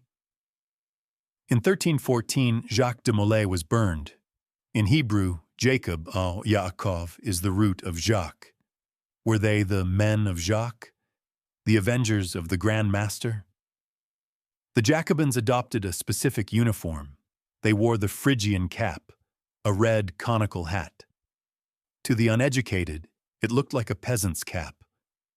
But to the initiate, it was the cap of Mithras, the ancient god of the legions, the god of contracts and oaths. It was a symbol of the Templar underground. And they adopted a color. Red.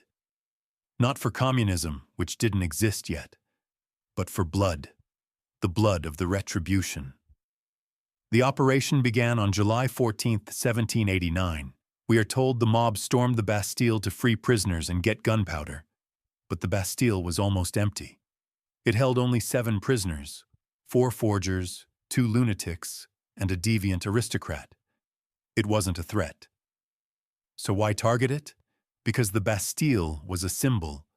It represented the king's power to imprison anyone without trial, like the man in the iron mask. By destroying it, the Masons were sending a signal. The power to bind is broken. But there is a detail about the storming of the Bastille that history books omit. The mob was led by men who knew exactly where to go. They knew how to operate the drawbridge mechanisms. They knew where the weapons were stored. These weren't angry bakers. These were operatives. When the governor of the Bastille, Marquis de Launay, surrendered, he was dragged into the street. The mob didn't just kill him. They hacked off his head, put it on a pike, and paraded it through the streets. This was a ritualistic act. It was a foreshadowing of what was coming for the king. As the revolution accelerated, the Jacobins unleashed the reign of terror. Maximilien Robespierre, a Mason, became the high priest of the new order. He declared a new religion, the cult of the Supreme Being. He held a massive festival on the Champ de Mars, He built an artificial mountain. He stood at the top, dressed in a toga, acting like a god. What was he doing? He was attempting to replace Catholicism with deism, the Masonic belief in a distant, geometric architect. He was stripping France of its soul to prepare it for a new operating system. But the most terrifying aspect of the terror was its efficiency. The Jacobins realized that killing enemies one by one with swords was too slow. It was messy. They needed a machine that was scientific, egalitarian, and relentless. Enter Dr. Joseph Ignace Gallotin. He proposed a device that would be humane, a heavy blade falling from a height. The guillotine. The veiled history suggests the design of the guillotine was not new. It was based on the Halifax gibbet, or the Scottish maiden, devices used in the British Isles centuries earlier. Did the design come from the archives of Rosslyn? The guillotine became the altar of the Revolution. It was set up in the Place de la Révolution, now Place de la Concorde. Note the geometry. It was placed in the center of an open square, aligned with the path of the sun. Every day, the carts, tumbrils, brought the victims. The aristocrats, the priests, the loyalists. Their heads fell into the basket. Their blood soaked into the earth. This wasn't just justice. It was a purge. The invisible army was systematically eliminating the competition. They killed the aristocracy to destroy the bloodline of the kings. They killed the priests to destroy the network of the Vatican. It was a genetic and ideological cleansing. They were wiping the slate clean so they could build their republic of virtue. But the ultimate target was still sitting in the Temple prison. King Louis XVI, he was a gentleman. He was a locksmith by hobby. He wasn't a tyrant, but his guilt was in his DNA. He was a Bourbon. He was a Capetian. He was the descendant of Philip the Fair. The Jacobins put him on trial. It was a show trial, just like the one Philip had given Jacques de Molay 478 years earlier. The verdict was decided before the trial began. Death. But there was a dissenting voice. Thomas Paine, the famous American revolutionary and Freemason, was in the French Assembly. He argued against killing the king. He said, "Kill the king, but not the man." He wanted to exile Louis to America. Why? Perhaps Paine represented the American faction of the order, the faction that believed in mercy. But the French faction, the Jacobins, believed in blood. They remembered the oath of the skull. Chapter 5. I will not rest until the lilies of France are cut down. The vote was taken. The king was condemned by a margin of 1 vote. Or so the legend says. The margin was actually larger, but the drama fits the narrative. The date was set. January 21st, 1793. The night before the execution, the Orphan, the current head of the Molay bloodline, did not sleep. He wasn't in the prison. He was likely watching from a window overlooking the square. He was checking his watch. The wait was almost over. The laundry chest had traveled a long way to get here. The next morning, the drums began to beat. Not the drums of a parade, the drums of a sacrifice. They beat to drown out the voice of the king, just as the drums of Moloch drowned out the cries of the children. The king climbed the scaffold. He tried to speak to his people. "I die innocent." The General Santerre ordered the drums to roll louder. The king was strapped to the plank. The blade fell, and in that moment of silence, as the head of the King of France bounced into the basket, the 400-year-old circle was closed. But the ritual wasn't finished. Someone had to acknowledge the debt. A man jumped onto the scaffold. He was not the executioner. He was a stranger. He plunged his hand into the bucket of royal blood. He raised his red hand to the sky, and he shouted the words that would freeze the blood of every Catholic in Europe.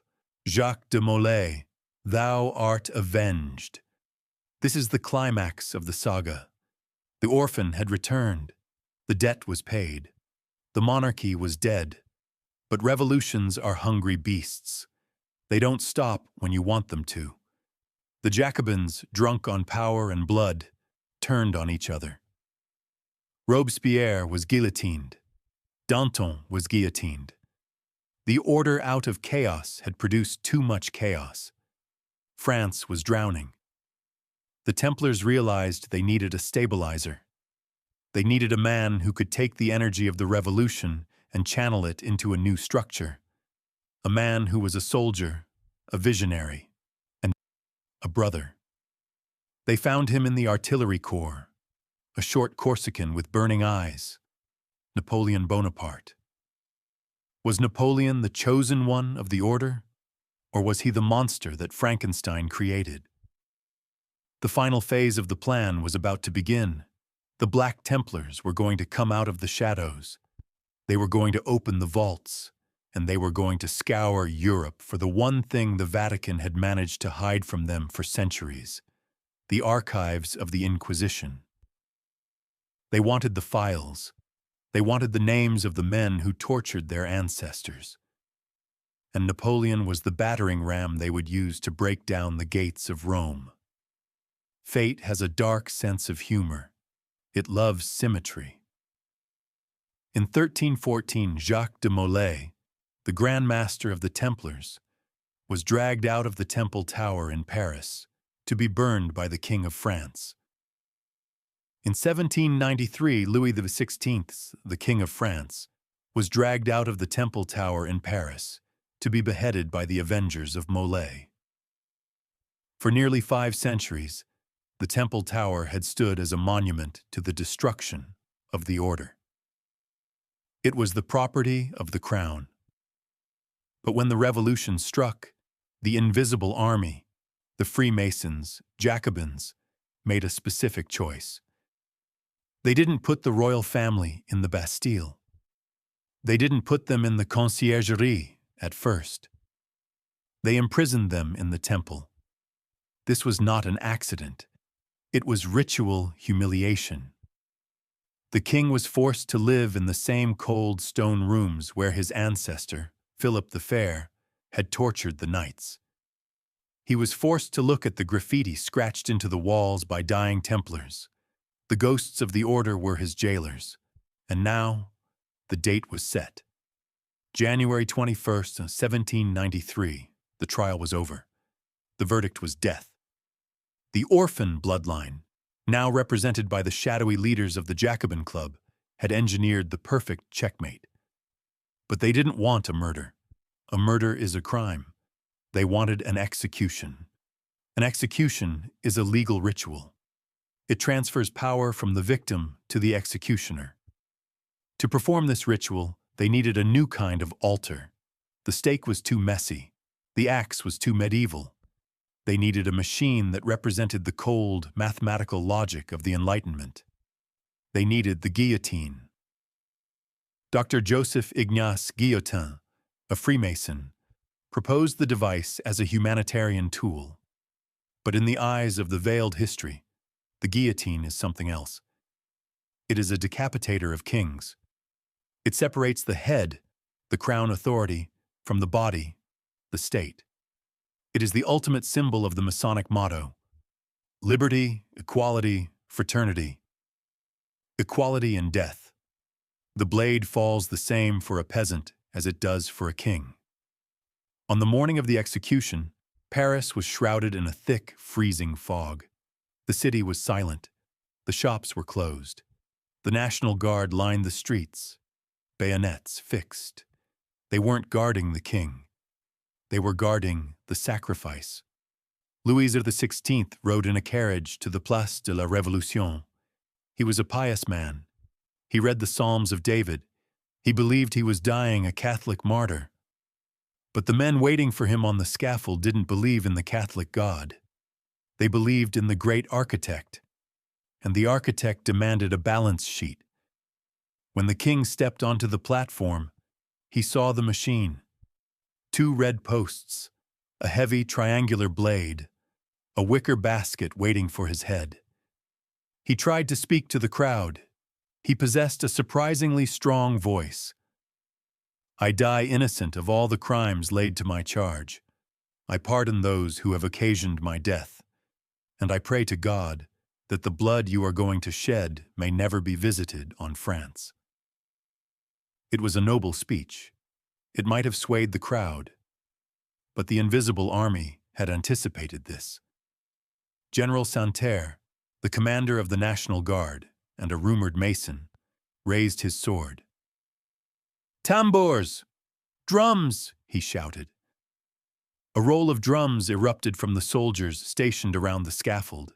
It was deafening. It drowned out the king's voice. This was the final act of censorship. The king was silenced before he was killed. Why? Because words have power.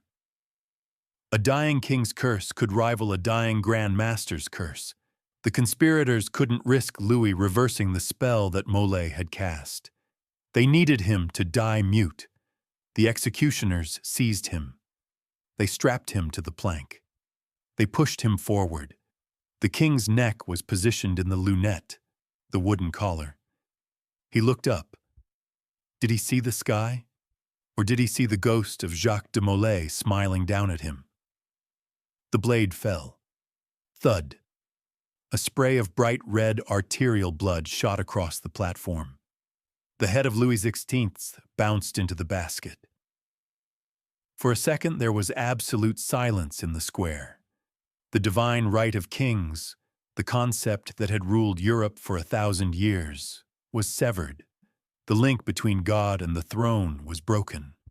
And then the ritual moved to its climax. The executioner, Charles-Henri Sanson, reached into the basket. He grabbed the king's hair. He lifted the dripping head high for the crowd to see. "Vive la République!" cried the mob. But amidst the cheering, a singular, terrifying event occurred.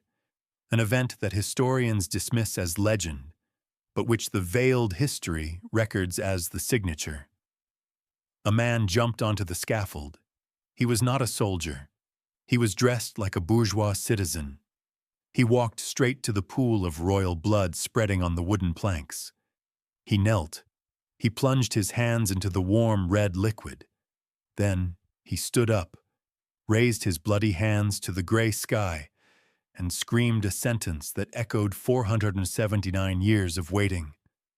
"Jacques de Molay, thou art avenged." Who was he? Police reports from the time mention the incident but never identify the man. He vanished into the crowd. Was he the current Grand Master of the underground Templars? Was he a direct descendant of the laundry chest baby? His identity doesn't matter. His role matters. He was the witness. In any magical working, there must be a witness to close the circle. By announcing the vengeance, he completed the energy loop that began in 1314. The blood debt was paid. The fire that burned Molay was extinguished by the blood of Louis. But the execution of the king was just the opening move. The Orphan's plan wasn't just to kill a man. It was to kill a system. With the king dead, the invisible army moved to phase 2, the dechristianization of France. They needed to destroy the other enemy, the Pope. The French army, now led by revolutionary generals, many of them Masons, marched into Italy. They marched into Rome. They arrested Pope Pius VI. They dragged him back to France as a prisoner. He died in captivity in Valence in 1799. Think about the symmetry. The king killed the Templar. The Templars killed the king. The Pope imprisoned the Templar. The Templars imprisoned the Pope. It was total victory. The son of the widow had won. The lilies were cut. The tiara was crushed. But there is a danger in total victory. When you destroy the old order, you create a vacuum, and vacuums are filled by monsters. The revolution spiraled out of control. The guillotine, once a tool of justice, became a machine of indiscriminate slaughter. It ate the aristocrats, then the priests, then the revolutionaries themselves. Robespierre, the high priest of the Terror, went mad with power. He threatened the Masons themselves. So, the Masons killed him too. Thermidorian reaction. France was in chaos. The streets ran with blood.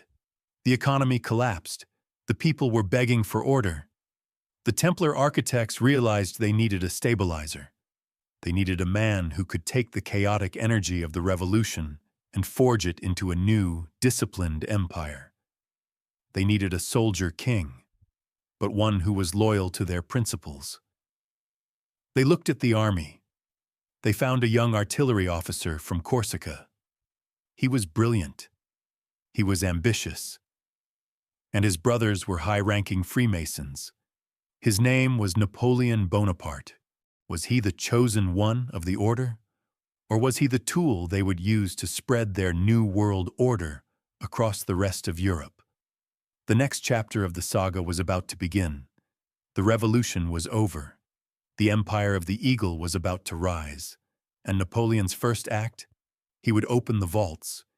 He would rewrite the laws, and he would send his armies to the Middle East, not to conquer land, but to dig in the sand. He was going back to the source, back to Jerusalem, back to Egypt. The Orphan had destroyed the past. Now, through Napoleon, he would build the future. Chaos is a ladder, but chaos is also a fire that burns everyone if it is not contained. By 1795, the French Revolution, the instrument of Templar revenge, had done its job. The king was dead. The church was broken. But France was dying. The guillotine had become a monster that was eating the revolutionaries themselves. The Invisible Army realized they had a problem.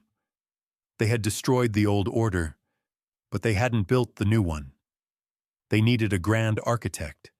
They needed a man who understood the secret doctrine, but possessed the iron will of a soldier. A man who could take the raw energy of the mob and forge it into an empire. They found him in the artillery corps, a short, intense Corsican named Napoleon Bonaparte.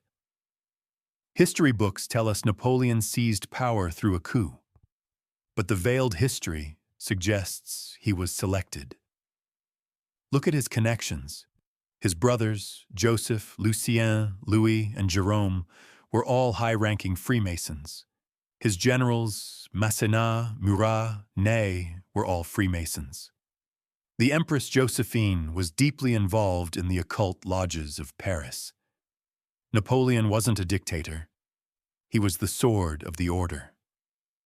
The moment he took power, the chaos stopped. He established the Napoleonic Code, a legal system based not on divine right, but on Roman law, the ideal of the Templars. He emancipated the Jews, allies of the Templars since Solomon's time. He reopened the churches, but stripped them of political power. The Pope was no longer a king. He was just a chaplain. But his most significant act, the one that proves his connection to the Orphan, happened in Egypt. In 1798, Napoleon invaded Egypt. Historians say it was to cut off British trade routes to India. But why did he bring 167 scientists, mathematicians, and archaeologists with him? Why did he spend a night alone inside the king's chamber of the Great Pyramid? The veiled history suggests he was looking for the archives. The Templars knew from the scrolls found in Solomon's temple that the wisdom of the ancients originated in Egypt.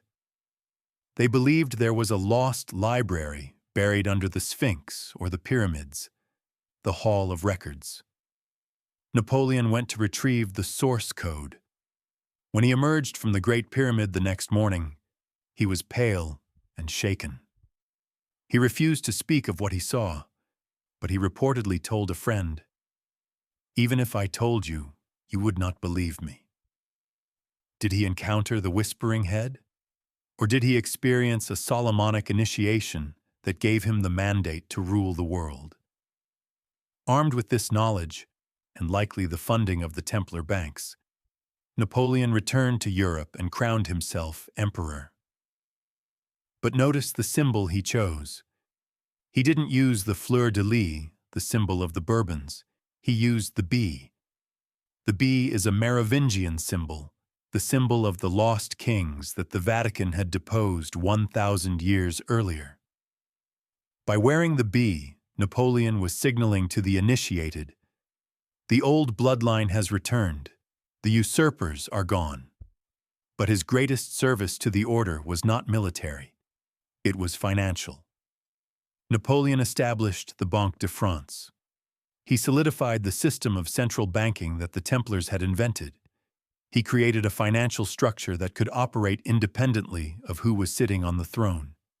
He built the machine that would rule the modern world. But arrogance is the flaw of all Solomonic kings. Napoleon began to think he was the power, not just the vessel.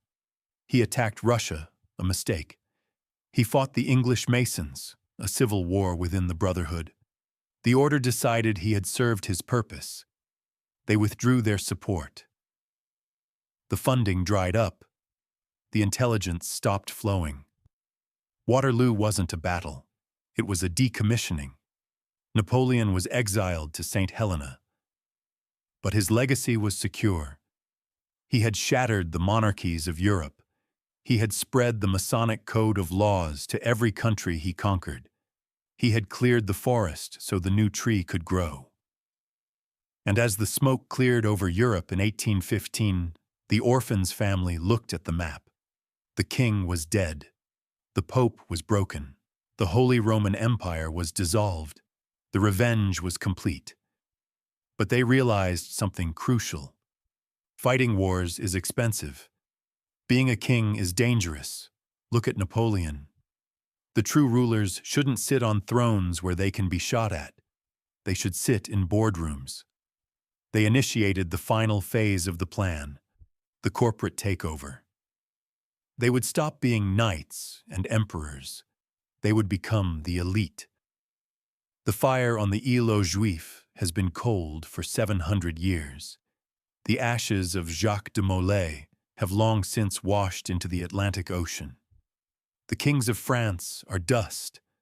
The popes of Avignon are footnotes in history books. The vendetta is over. The Orphan won. But a war doesn't end when the enemy dies. It ends when the victor builds a new world on top of the ruins. So where is the bloodline today? Where are the descendants of the baby in the laundry chest? They are not hiding in caves in Scotland anymore. They are not plotting in candlelit lodges in Paris. They are sitting in the glass towers of London, New York, and Brussels. The veiled history suggests that the Templar bloodline underwent a final metamorphosis in the 20th century. They realized that national borders are obsolete. They realized that France or America or England are just administrative zones in a global empire.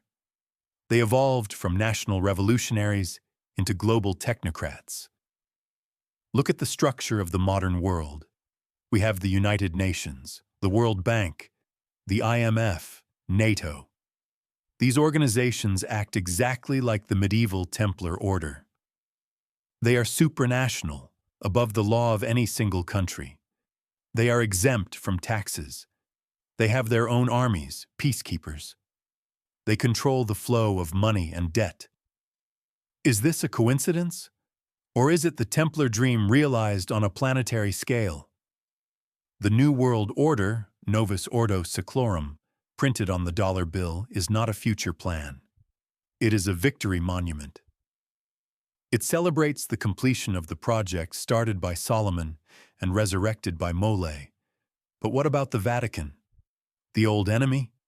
The hounds who chased the baby across the channel? Did the Templars destroy them? No. They did something much more sophisticated. They infiltrated them. In the 1970s, the P2 Lodge scandal in Italy revealed that hundreds of high-ranking cardinals and bishops were secret Freemasons. The Black Guard of the Inquisition has been replaced by the Black Bankers of the Vatican Bank. The war is over because the two sides merged. The Templars, money gnosis, and the Church, faith control, realized they were stronger together. They formed a cartel. This is the ultimate irony. The Orphan didn't just kill the father, the Pope. He became the father. But there is a price for this kind of victory. When you spend 700 years fighting monsters, you become a monster. The modern descendants of the Templars have lost the chivalry of their ancestors. They have lost the spiritual connection to the divine spark. They have become pure managers. They look at humanity not as souls to be saved, or even as citizens to be liberated. They look at us as data points, as human resources, as collateral. The system they built, the surveillance state, the debt-based economy, the endless wars, is a machine designed to extract value from the many to feed the few. It is the altar of Moloch, from the Solomon script, disguised as a stock exchange. But the story isn't over, because biology is unpredictable. The blood of the martyr, the DNA of Jacques de Molay, is still out there. It is diluted, spread across thousands of families, hidden in the genome of millions of people. And sometimes, the gene activates. Sometimes, a person is born who feels the ancient fire. A person who looks at the corrupt banking system, the lying politicians and the empty churches, and feels a rage they cannot explain. A person who instinctively knows that the world is a lie. A person who wants to burn the new temple just as badly as their ancestor wanted to burn the old one. Are you one of them? Why did you watch this video? Why were you drawn to the story of the Templars? Is it just curiosity, or is it memory? Perhaps the last child isn't a single person hiding in a castle. Perhaps the last child is a collective. Perhaps it is us. The Templars were the poor fellow soldiers of Christ. They started with 9 men. They changed the world because they were disciplined, fearless, and united by a secret. The secret is not a head in a jar. It is not a treasure map. The secret is that authority is an illusion. Kings bleed. Popes die. Banks fail. The only thing that lasts is the will of the free human spirit. The pyre is waiting. But this time, we are not the victims tied to the stake. We are the fire.